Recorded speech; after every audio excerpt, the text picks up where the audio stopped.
So Edouard Geoffroy from DGA France. Maybe two questions on resources or corpora. One for Roberto. You mentioned that 1/3 of the budget or global funding was devoted to resources. Do you have any idea of the figure of actual corpora or the cumulated value of corpora which was delivered or distributed outside of the project thanks to that effort? Is it most of that funding? Do we expect 1/3 big amount of corpora getting out, or is it more projects about corpora, etc.? And the question to Stelios is related to that. You mentioned in one of your slides that when resources are entirely funded by public resources, they should be released. So in which case do you see resources entirely funded by public resources, and what would be the means to oblige the centers who have done those resources to release them?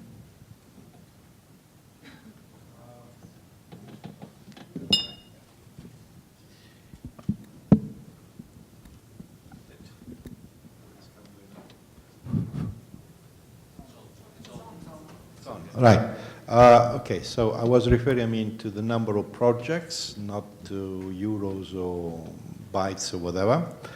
I have no idea about I do have an idea about, the C projects, which are supposed basically, to do the polishing and make, fit, for online consumption, the resources. But we can ask, the colleagues in the room. I'm not very good at accounting bins, and my colleagues back in Luxembourg, they know, so I can provide you with information. I simply don't remember. I have an idea about the order of magnitude, for the SIP activities. Remember that two things. So first, we're trying to deal with too many problems at once. We're dealing with reducing the cost of acquisition, the cost of cleaning up, the cost of aligning, and so on and so forth, annotating. So that's one element, one line, the tools element. We are dealing with the question of releasing resources, existing resources, to make them, available, which entails discussions about, legality elements, okay, willingness, mindset, and then technicalities, in terms of documentation, encoding and representation, metadata, and all the rest of it, too. And then eventually, provide ways, to maintain repositories, directories, and, establish communication. So it goes beyond, the volume. We have, however, one big handicap, and I keep, referring to it because, I can't do anything myself, to fix it, and that is the legal basis of community programs, which is very simply said, we give you 100% of the cost of your project, and you retain full and exclusive ownership of your own result. And now, clearly, if you want to combine that legal foundation with the concept of making stuff available, widely available, or universally accessible, we have a bit of a problem, okay? So now for more than 15 years now, we have been trying to make some little progress based upon, sympathetic support, little provisions here and there in the technical, work plans, statements which would not, stand in a tribunal. And so far, people who are good intentions, they have basically complied with that. But these things can be challenged anytime in any court, in any legal system, because they run counter to the very foundation of the contract, which prevails, as you would expect, over any other provision. So we simply, and I'm very blunt, and I'm not very good at politically correct speech, we don't have, as community, we don't have, a solid basis, for these infrastructures. Okay, and normally we say, folks, it's your problem, you just, sort it out between yourselves. And this doesn't work, when there is one sponsor. Now, if you make it wider, if you bring together national public funding, European public funding, maybe, industrial efforts and goods and kinds and so on and so forth, this can only, become even more complicated than it is.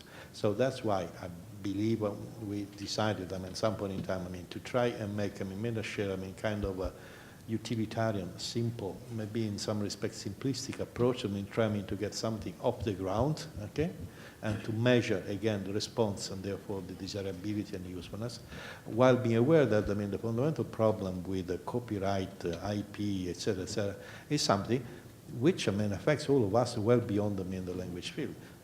It's not by chance that copyright is the word which appears most often in the digital agenda for Europe.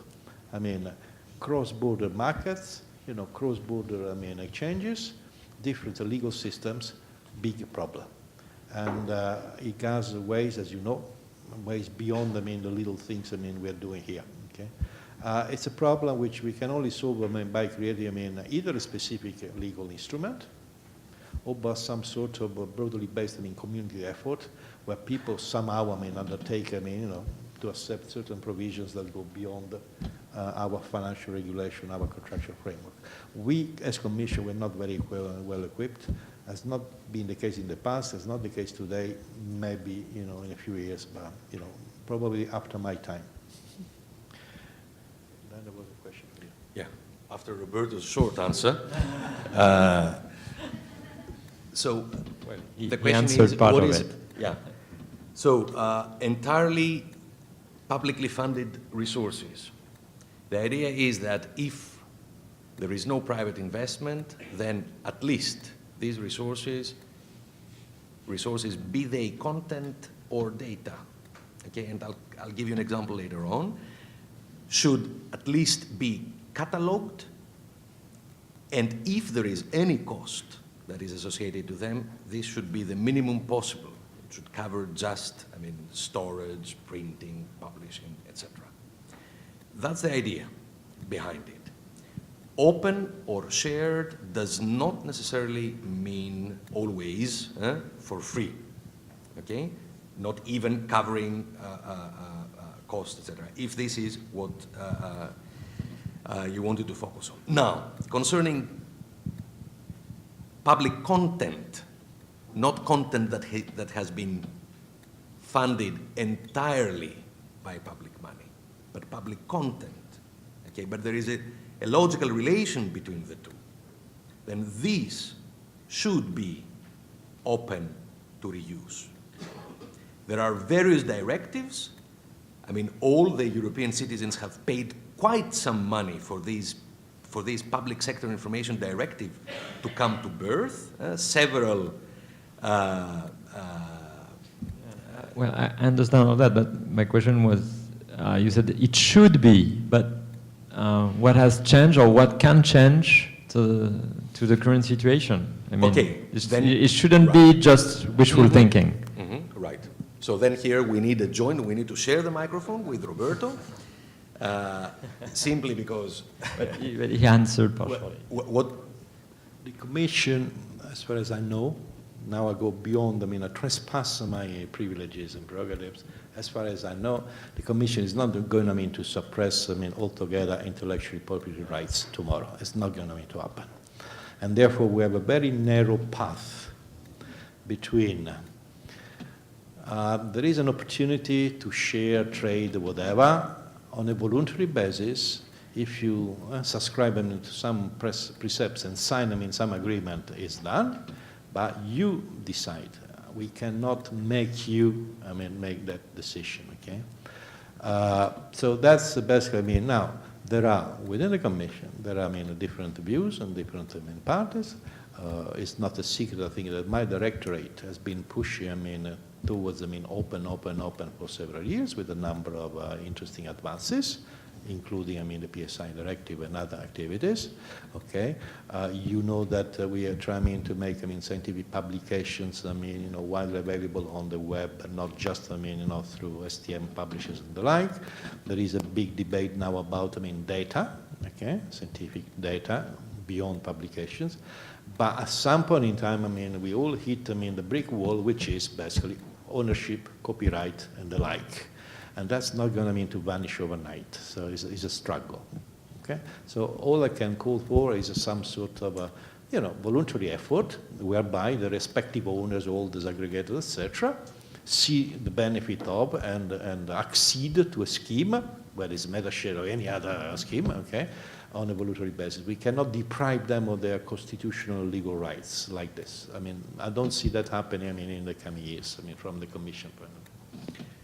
But in any case, to conclude this, there are 3 examples that I would like to share with you. One is the JRCI key. It is very interesting to read the license. The second is the Europar. And the third is the case that was raised also in the discussion in the morning concerning the data from the EPO, from the European Patent Office. All these are public organizations. So the treatment is different depending on case. I think we've only time for one more question, and what Volker has asked some time ago, so... Yeah, Volker Steinwitz from RWTH Aachen. Stelios mentioned copyright exceptions that need to be harmonized, and Roberto also said we might need some specific legal instrument. This is just to underline, at the beginning of this chain, when we gather the raw data, the copyright really plays us a very bad trick because it was originally invented to protect intellectual property. And in some sense, it legally even prevents us, counting frequencies of words and so on, because we cannot just download stuff on our PCs. So it would be great to, say, really solve this on a legal level. And I know this will take a lot of time, will take years or so, but is MetaNet going to address this? Or maybe can the Information Society help? MetaNet will not have the power to do something. MetaNet will not have the power to do something more than what it has already done. I mean, we intend to promote the charter with the help of Roberto and colleagues inside. Now, nobody knows which door will remain closed, although we'll be banging on it for quite some time. The good news is that even at the commissioner level, okay, these things are very high in the agenda. So I think it was Commissioner Cruz that really set the copyright issue very high in the agenda as one of the stumbling blocks for the European digital market. So we can be optimistic. I can guess that we can be optimistic. Okay, but that's really good to know that this is seen as as an important point on the Oh, yes, absolutely. Yeah. Thank you. Okay, guys, I think I have to let go of you, and so you have 5 minutes for coffee, but I think we make the coffee break shorter than normal. First, let's thank our speakers.